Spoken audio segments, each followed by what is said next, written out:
kitsa teema peale vist jääda siin ei saa, kuna külas on Vallo, kes on veebi ekspert, võiks öelda, SEO ekspert või kuidas sa praegu ennast ise nagu kõige paremini tutvustaksid? Ja tere. Mina arvaks jah, SEO spetsialist kõige lihtsamalt öeldes, aga seal on tõesti neid mütsi on väga palju, millega nagu tegeletud on ja see taust on väga mitmekesine ja nüüd ka tehisintellekt ja ajastul ka seda poolt tuleb nagu nii palju järjest rohkem juurde, et pigem on lihtsalt natuke nagu kõigega pistmist, aga peamine päevatöö on ikkagi SEO, kus on ikkagi ütleme 60 klienti aastas, kellega saab siis toimetatud ja tegeletud ja teisintellekt kindlasti muudab seda. Vibe koodimine on muutunud väga populaarseks ja inimesed siin võivad mõne päevaga endale veebilehti teha, kaasa arvatud mul mees just eile öösel või üleeile öösel, millal ta istus seal kella 5 hommikul üleval ja tegi endale ise siis sellise rakenduse.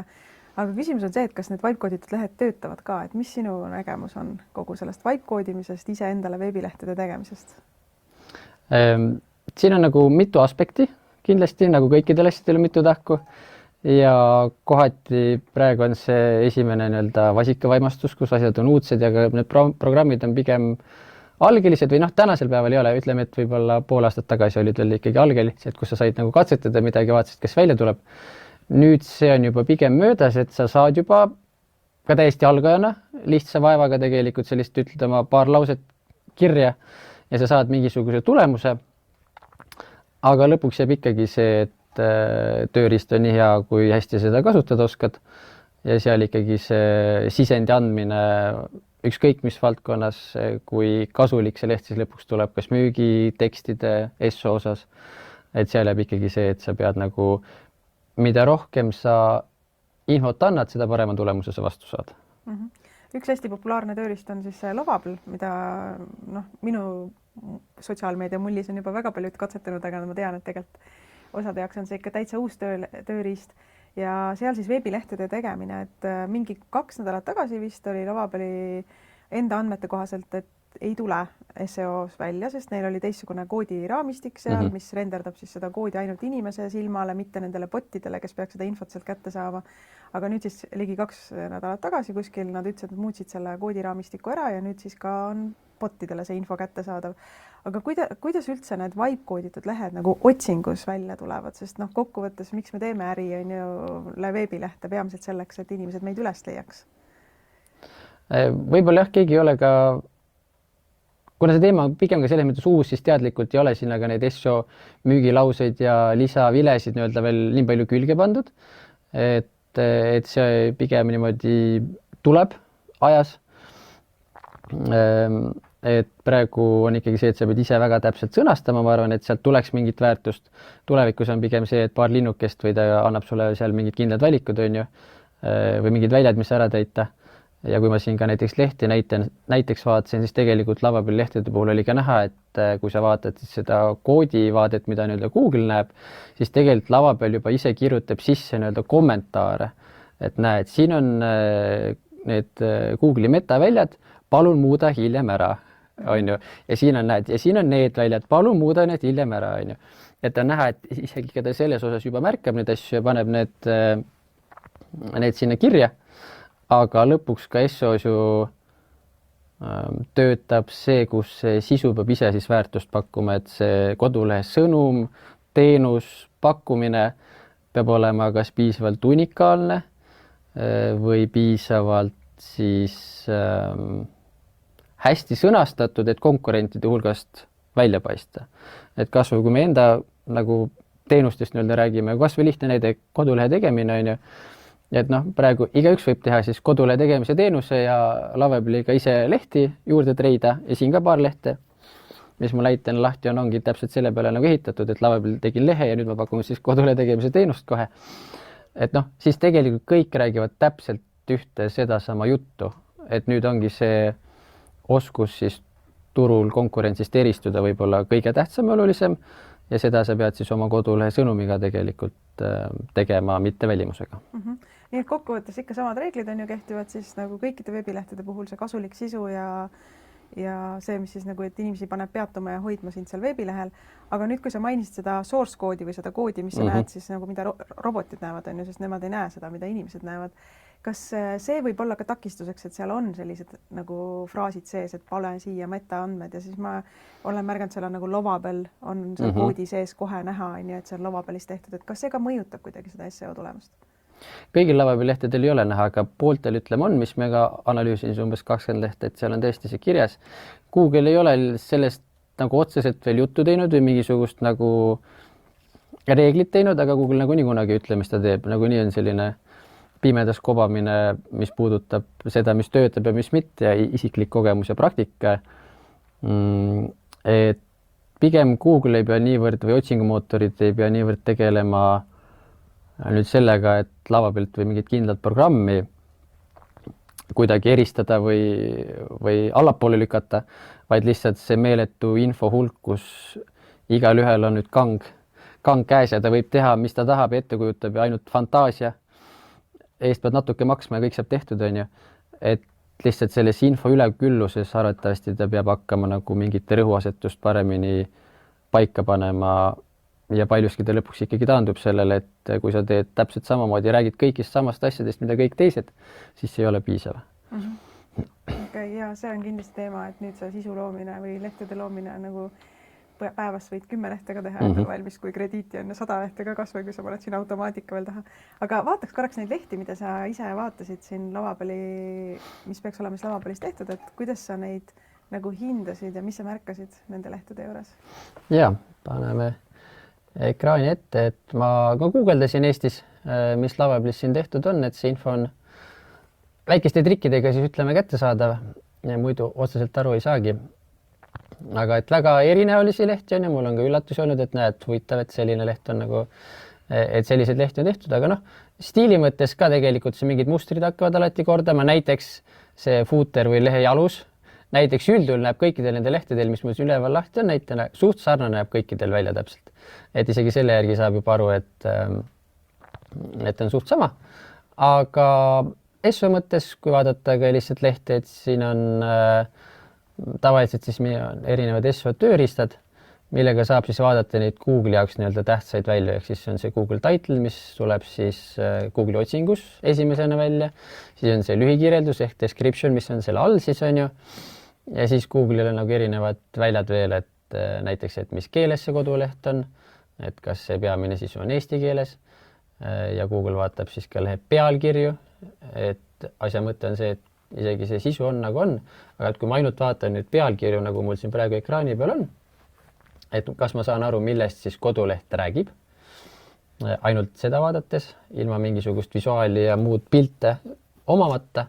et siis antud lehe puhul näiteks saab aru ja ma arvan, et see leht näiteks, kui keegi hakkab guugeldama varjumiskohad, eriti kuna see on eriti madala konkurentsiga siin Eestis ei paku ka, võib-olla 5 ettevõtet pakub sarnast asja, on ju. Et siis ei olegi rohkem siin vaja põhimõtteliselt SEO mõttes või üldse vaeva näha, aga samas on näha, et nagu nüüd tavalistest Lovabeli näidetest on ikkagi selline väga heal tasemel siis ütleme leht, et paneme siin näiteks puid alla mõnele teisele, et siis minu mehe tehtud lehele, et juba, kes SEO-st eriti midagi ei jaga.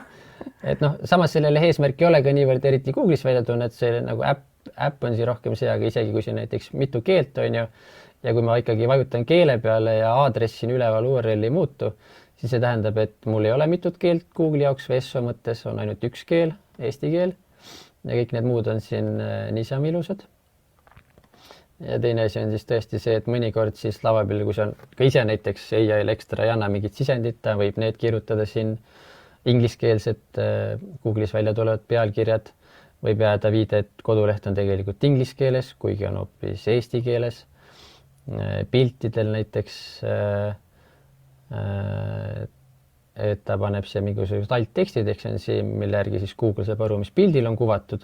Et noh, siin on näiteks hoopis koordinaadid, on ju.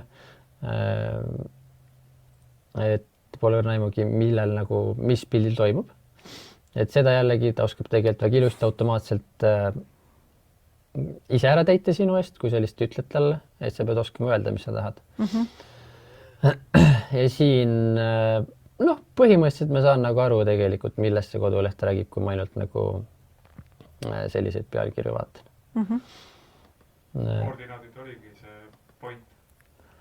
Need ongi pealkirjad. Jah. No nii, mis veel? Et aga noh, siin enam-vähem ongi kõigil on nüüd sama muster, sest tegelikult alguses tehisintellekti osanud üldse ka seda pealkirjade struktuuri normaalselt, sa pidid ikkagi ütlema, et näed, et peab olema hierarhia, kus see heading 1 on nagu peamine, siis sinna tulevad need järgmised ja järgmised. Et nüüd siin selles osas ka väga ei ole enam probleeme. Vaatame veel, mis lehti siin on. Ja samas iga leht on ka selles mõttes erinäoline, kõik on nagu omaette vahvad, on ju, mis ma siin ka vaadanud olen. Peamiselt, mis mul nende lehtede puhul silmab, on ikkagi see, et nad on öelda väga sellised lihtsad ja basicud selles mõttes, nad on ühe lehe põhised, need menüüd üldus scrollib siin selle sama lehe sees, on ju, et SEO-s me ikkagi räägime, et kui sa pakud juba erinevat teenust, on ju, sul on autopesu ja auto nagu detailing ja võib-olla veel midagi, autoremont, on ju, et siis need peavad iga üks eraldi teenus olema, et sa ei saa seal ühe sama esilehega püüda nagu 3 erinevat suunda asju, kuna konkurentidel on ju kõik need lahti kirjutatud, et noh, seal kehtib ikka see, et sa pead vaatama mida konkurendid teevad ja proovima seda järgi teha. Aga siin ongi pigem sellised hästi lihtsad infopõhised korvpallimeeskonna leidsin, siin on keegi turunduse peal, Aarensburgi puhul leidsin ka, et on lavabil peale mindud nüüd mai alguses. Ja siis ma võtsin huvi pärast lahti, et milline see koduleht siis varem oli. Ehk siis ma vaatasin kuskil märtsis oli veel vana koduleht, et nemad nüüd tõesti kaotasid umbes 80% messoliiklusest. Et ma olen mõelnud, et võib-olla peaks kirjutama neile nüüd, ütlema, et näed. Äkki nad näevad seda laivi, kui keegi siin seda laivi näeb ja tunneb neid, siis andke info edasi. et Saaremaal läks nüüd jah niipidi Kuressaares, et noh, siin oli ka, et aga pigem siin isegi ei ole mitte õppetund nüüd see, et lavapeal ja igasugused AI tööriistad on halvad. Nad sobivad ideaalselt igasugust uute asjade loomiseks, valideerimiseks, ärideede valideerimiseks, nullist millegi tegemiseks. Aga kui on olemasolev koduleht, eriti kui sul juba Google'ist tuleb arvestatav liiklus, mis seal oli umbes 800 või rohkem, üle 1000, ma arvan isegi tegelikult, siis ei tasu katsetada asjadega enam, kuna see mitte isegi nüüd, et tehisintellekti tööriistad on halvad ja rikuvad selle ära, vaid Google on väga allergiline igasuguste võõrast asjade suhtes kodulehel. Et kui sul on, ütleme, 5 aastat olnud täpselt sama koduleht, täpselt sama koodi puhul, ja sa natuke tunnid seda kogu aeg, Google tunneb sind ära, vaatab, et oma jope on ju. Aga ühel hetkel nüüd järsku teeb ukse lahti, keegi teine vaatab sulle otsa samalt aadressilt, siis ta ehmatab ära.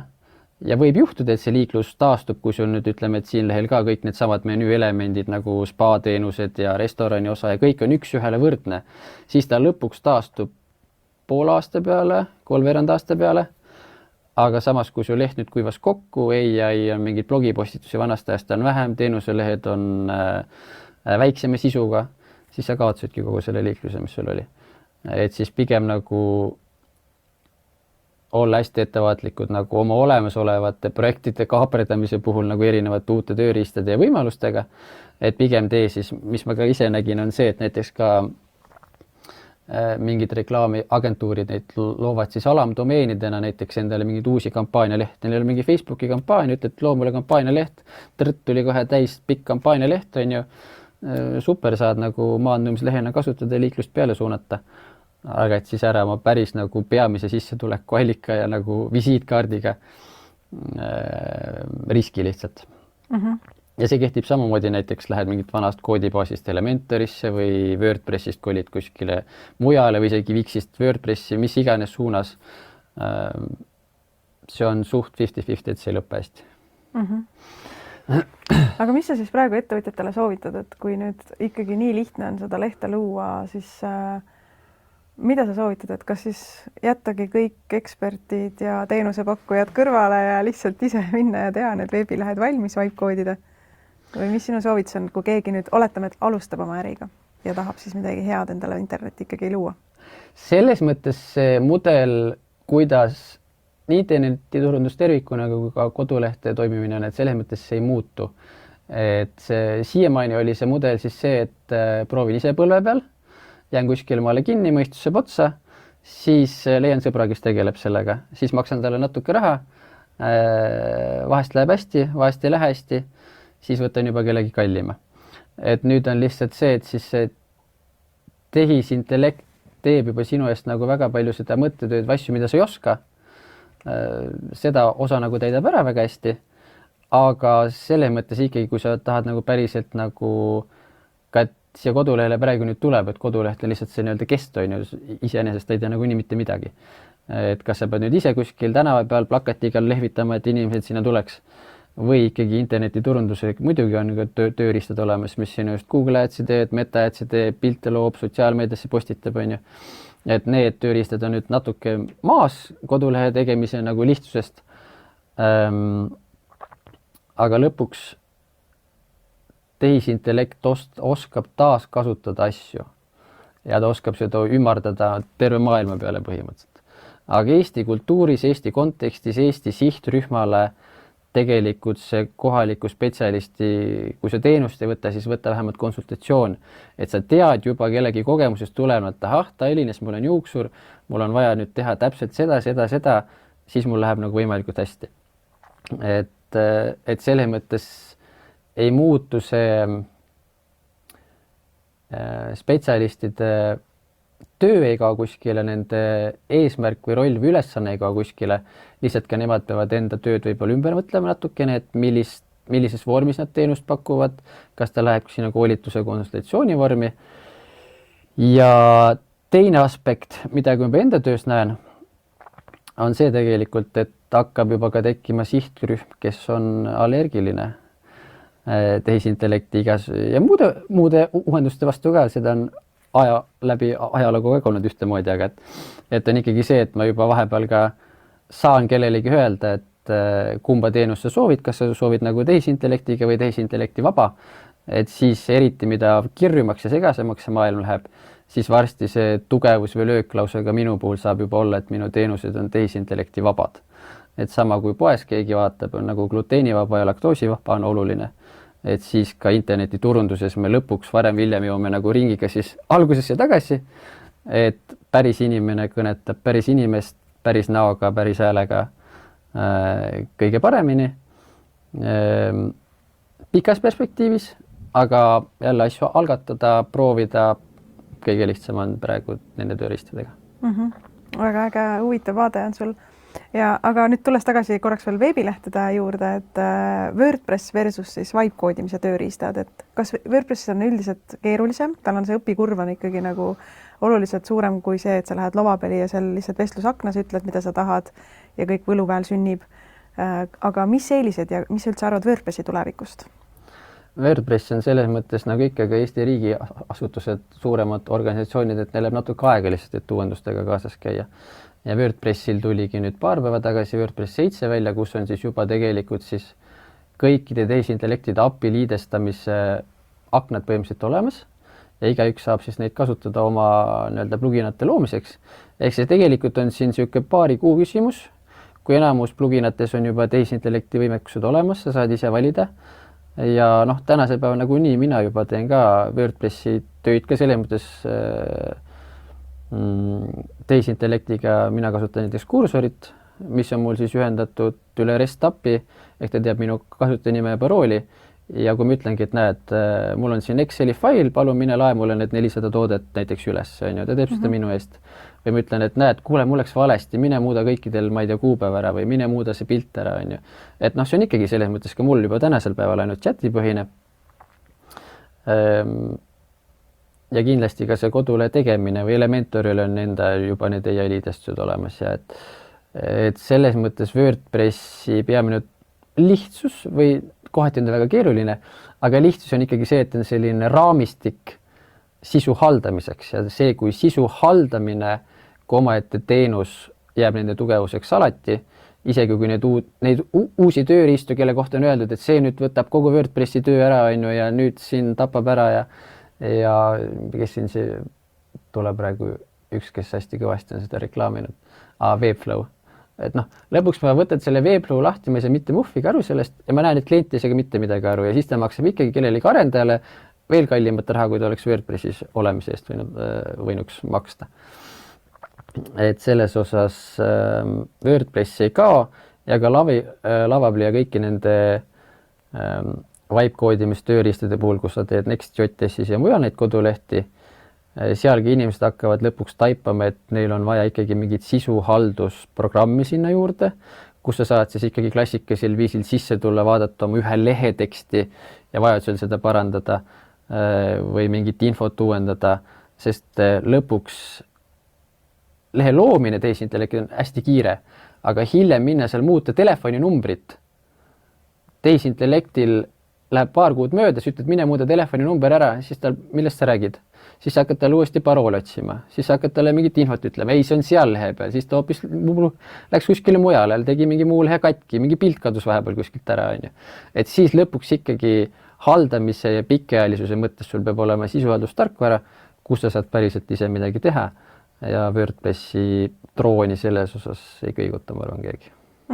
Ja sama võin öelda ka, et kuna nüüd tõesti saab vestlusaknas ka WordPressi lehte, kõik need tehnilisemad ja keerulisemad asjad tegelikult ilusti talle ära öelda, et sa ei pea ise neid pluginatel seal linnukesi tegema ja seda asja, aga et see kontroll jääb täiesti sinu kätte, nagu, et see on super lihtsalt. Ja arvestades tõesti, et siis peaaegu pooled veebilehed on WordPressi peal, et siis vähemalt, kui sa praegu meid kuulad ja sul on WordPressi leht, et siis vähemalt ära seda viga tee, mis me siin ühe näitel tõime, et kuigi võib-olla see on nii ahvatlev, et ma lähen loon vinge disaini kuskil Lovably's ja vahetan kohe oma lehe sinna vastu välja, aga tegelikult ära seda tee, et pigem õpi kasutama WordPressi ka nii-öelda vibe-koodimise teel, on ju, et saaksid seda muuta. Sa mainisid nüüd, et see tulevikuvaade, et sa ütled, et meil tuleb label siis sinna ettevõtetele, et ai vaba või midagi sihukest on ju. Mida sa täpsemalt mõtled, et tuleks selle teema juurde korraks veel tagasi, et mida sa täpsemalt mõtled, et kas näiteks siis nagu tekstid, pildid, sisu pool või siis nagu tehniline pool ka, et sa teed ikkagi käsitsi endiselt või mis on need asjad, mida sa näed omaenda töös näiteks, mida sa 100% enam-vähem annad AI-le teha ja mis on see, mida sa teeksid inimesena selleks, et see äri paremini nagu siis võiks minna? Natuke kõike, ma arvan, et selles mõttes see sõltub juba inimest, et nii palju kui on inimesi, nii palju on arvamusi ja nii palju on harjumusi ja ongi neid inimesi, kes päriselt ongi, eriti kui me räägime näiteks vanemast generatsioonist, kes tahavadki, hindavad seda, et päriselt sul keegi laua taga istub ja sulle silma vaatab, ütleb, et ma päriselt ise lahendan selle asja ära ja siin samas koha peal ära lahendada, on ju, et siis ongi neid inimesi, kes ei tahagi nagu uuendustega pigem ütleme siis kaasas käia ja on neid, kes on proovinud ja on hätta jäänud ja siis nad hea meelega maksavad kellelegi, kes kasutab ikkagi tehisintellekti ja kes asi käib lihtsalt nii palju kiiremini, on ju. Et ka kindlasti neid rolle tuleb hästi palju juurde, kus ongi siis erinevad sellised vibe-koodimise spetsialistid või kes aitavad sul hästi kiiresti mingit toodet või lehte püsti panna, on ju. Ehk siis samas nagu tehisintellekt, me räägime just siis arenduse või koodi või ka turunduse mõttes üldisemalt, siis tegelikult tehisintellekt jääb ikkagi spetsialisti käepikenduseks sellest, et ta jõuab nagu sama ajaga rohkem teha. Ja tavainimene ikkagi jääb katsetama ja tegelikult tema ajakulu lõpuks on nii palju suurem nende asjade puhul, et ta ei pruugi ikkagi kuskile jõuda ja jääb nagu hätta. Et selles mõttes pigem on see, et inimesed jõuavad, kes juba natuke kursis selle terminoloogia mõistetega, mida nad saavutada tahavad, mis juba töötab varasemast kogemusest, et kui sa oskad seda tehisintellektiga nüüd koos liita, siis on nagu super tulemus, et kui sa täiesti külmalt hakkad, on väga keeruline, sa pead ikkagi algteadmised peavad olema nendest mõistetest, terminoloogiast. Ja teine asi on muidugi see, et kõik on nüüd siin tunnevad rõõmu, et nüüd ma tehisintellektiga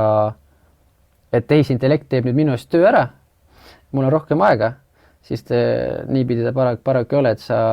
töötad ikka sama palju, sa lihtsalt suudad siis rohkem teha, et see on see vahe lihtsalt, et tehisintellektiga koos sa suudad rohkem asju ette võtta. Samas inimpsühholoogia tasandil me ei ole mõeldud nii palju hüppama erinevalt asjadelt sinna ja meie pea ja mõistus tegelikult ei suuda kõiki neid uuendusi, mis digiajastuga on tulnud vastu võtta veel. Et selles mõttes ma ikkagi soovitan nagu kainet mõistust või ettevaatlikkust tegelikult säilitada, et ka iseennast mitte ära kaotada kõikide nende võimaluste nagu keskel, et enda ajumahu hoidmine ja rakendamine on lõpuks kõige tervislikum, mitte see, et uusi vahvaid asju iga päev välja mõelda. Väga hästi võetud kokku ja kõnetab kindlasti paljusid, mind kaasa arvatud ja oma tutvusringkonnas on tekkinud selline termin nagu AI ärevus on ju, sest kõike seda nagu on liiga palju praegu. Aga nüüd viimane küsimus veel SEO osas, et kui seda sisu muudkui tuleb ja tõesti inimesed enam ei tee ise, vaid panevad agendid juba looma seda sisu sotsiaalmeediasse, kodulehti tegema, blogipostitusi sa võid panna AI agendi tegema, on ju, ta teeb sul 100 blogipostitust päevas. Ehk siis see sisu muudkui paisub. Mis sinu ennustus on selles osas, et kuidas siis lõpuks üks ettevõtja, väike ettevõtja selle suure infomüra seest ja selle suure hunniku seest silma võiks hakata paistma ja mis üldse nagu sinu ennustus on nagu otsimootorite osas, et millised lehed siis üldse löögile pääsevad ja kuidas üldse see asi läheb, kui seda sisu on lihtsalt metsikult palju? Ega ta hästi ei lõpe, aga ma ei tea veel täpselt, mis see tähendab. Et tavalise ettevõtluse mõttes nüüd laiemalt tõesti lõpuks internet on nii kirju, kus keegi enam midagi aru ei saa või kõigil on lõpuks reklaamiblokeerija peal või selles mõttes bänneri pimedus, et ta vaatab kõikidest asjadest mööda, on ju, mis vähegi müügiliku eesmärgiga on, et siis lõpuks ei olegi midagi teha, siis lähedki tänava peale plakatiga ja paned nagu, ostad sinna nagu bussijaama endale nagu koha, on ju. Et selles mõttes see osakaal jääb endiselt tähtsaks. Samas, mis nüüd otsingumootoreid puudutab, kindlasti on nüüd see, et ka tehisintellekti liigub siis mingi osa nagu liiklusest, kus inimesed juba lihtsamaid asju, sa ei viitsi neid lehti lapata ja otsida seda sobivat vastust, on ju. Et sa saad kiiresti tehisintellekti käest selle vastuse, et mul läks näiteks murutraktoril jooksis nagu rehv välja pealt maha, on ju. Ma enam ei läinud kuskil YouTube'i mingid videoid vaatamis, vaatad kuskil foorumis midagi, on ju, ja sa küsid, ütle mulle 3 sammu, ta ütleb, et 3 sammu ja need töötasid, rehv sai peale tagasi, on ju. Et samamoodi ka tegelikult erinevate teenuste ja muude oskuste osas ka inimesed kolivad sinna liikluse osas, aga samas mitte nüüd nii meeletult, et sellised konkreetsed teenused, kus sa päriselt tahadki mingit inimest kontakti, näost näkku kohtumist, personaalset sidet kellegagi, kas või teenusepakkuja osas, siis ikkagi tehisintellekt veel ei paku sulle piltidena kõiki neid inimesi, võib-olla varsti juba pakub, et praegu on ta teksti kujul. Ja samas Google on ise see, kes tegelikult ka praegu kodulehtedelt liiklust ära võtab sellega, et ta ju pakub sinna ise juba lehe etteotsa igasuguseid vastuseid, et Google isegi kaotas nüüd selle KKK ära, eesti keeles seda polegi kunagi olnud, aga et inglise keeles olid ka need toglid, kus sa said nagu need, mida inimesed veel küsivad, on ju, et selle ta nüüd kaotas täiesti ära ja asendas siis selle AI kokkuvõtva vastusega, mis samas küll põhineb kõikidel nendel all olevatel kodulehtedel, on ju, et kui sina tahad ikkagi viidatud saada kui allikana, et näed, minu kodulehel põhineb nüüd see vastus, mis seal kõik üleval nagu on, et see on jälle järgmine asi, millega tegeleda, mõelda, kuidas, aga lõpuks see põhireegel seal taustal jääb samaks, et paku sisu, mis on sinu sihtrühma päriselt abistav, mis on unikaalne, mis oleks siis mingisugust uut infot omav, mingit kogemust, statistikat, sissevaadet, mida kellelgi teisel veel nagunii ei ole. Ja siis sa nagunii saad selle liikluse nii-öelda tuntuse endale. Ja samas nagu SEO-ga seonduvat, aga ka tervikuna see müra, mis nüüd internetis siis on, ega seda ei ole minul vastust, ei ole veel teistel ka, et kus me siin paari aasta pärast, 2-3 aasta pärast, kuidas see välja näeb, kuidas silma paista, kuidas oma teenuseid müüa, aga praegu vähemalt tänasel päeval saab öelda, et toimivad kõik need meetodid ja kanalid samamoodi, mis läbi aastate on toiminud. Väga hea, nüüd võtamegi kokku selle reede hommiku, nii kiiresti läheb see aeg selliste põnevate teemadega ja kokkuvõttes siis võime öelda, et pipekoodimine on okei, aga sa pead ise ennast ikkagi kurssi viima, et mis on need põhiasjad, mida sa tegelikult sinna SEO mõttes ka lehele tahad ja tegelikult siis sa saad luua ka pipekooditud lehti, mis tulevad otsingus välja. Seda me ei tea, mis tulevik toob ja kuidas Google nagu neid pipekooditud lehti siis hakkab seal tõstma või mitte tõstma. Ja kui sul on olemasolev WordPressi leht ja sa oled juba ka mõtlenud, et ma lähen mingi lihtsama lahenduse peale ära, siis seda enne liiga kiiresti tee, et pigem vaata WordPressi enda sisse neid uusi võimalusi, kuidas sa saad AI-ga tegelikult ka WordPressi lehte juba nii-öelda vibe koodida. ja põnev on see tulevik kogu selle sisumahus, mis meid ootab. Aitäh, Vallo, kuidas sinuga ühendust saab ja mis nagu teenustega sina praegu aitad inimesi? Ma arvan, et konsultatsioon ongi selline kõige lihtsam, et kui keegi tahab nagu SO osas just ka kodule osas, kuidas koduleht päriselt tööle panna, kuidas ka konversiooni mõttes, et võimalikult palju päringuid tuleks, võimalikult palju müüki tuleks. Et SO on ka sellega seotud, et kuidas Google'i kaudu inimesed lehele jääksid, siis selles mõttes nõu küsimine on peamine, millega mina tegelen ja samas siis strateeg kui nii-öelda agentuur, mille osa ma olen, et siis seal ikkagi ka SO teenuseid saab tellida erinevaid ja ka kodulehe tegemist, aga seal võib-olla ongi põhiline sihtgrupp siis lõpuks need inimesed, kellel ei ole aega. Inimene, kes tahab päriselt oma tööd teha, maal põldu künda või kipsi seina panna, need on ikkagi need klassikalised kliendid, et kui sul pole endal aega ja viitsimist asju õppida, on ju, et meie räägime praegu fanaitidest, kellel on päriselt aega kõikide trendidega kaasas käia. Aga et ikkagi lõpuks see ajafaktor on kõige tähtsam, et siis saab alati nagu kõik, mis puudutab kodulehti, internetiturundust, SO näiteks sisu kirjutamist, teeme ikkagi päris kirjutajatega, on ju. Et kes hindab sellist päris suhtlust inimestega, päris asjade tegemist, keegi mõtleb kaasa läbi sinuga koos, et siis sellega tegelen. Tegidki juba selle otsa enda ettevõtte suhtes ära, et inimlik, siis see label on seal juures. Just. Ja see on siis strateeg.ee? Jah, väga tore. Aitäh kõigile, kes vaatasid ja kaasa elasid. Kui sul tekkis veel küsimusi, võib-olla siin järele vaadates, siis kirjuta siia kommentaari. Ma viskan sulle selle lingi, siis sa võib-olla saad ise vahepeal seal pilgu peale visata, kui kellelgi küsimusi on enda lehe suhtes ka näiteks, et julgelt pange oma lingid ja küsige nõu siinsamas kommentaariumis. Ja toredat reede jätku kõigile ja mõnusat nädalavahetust ja uuel reedel jälle kohtume.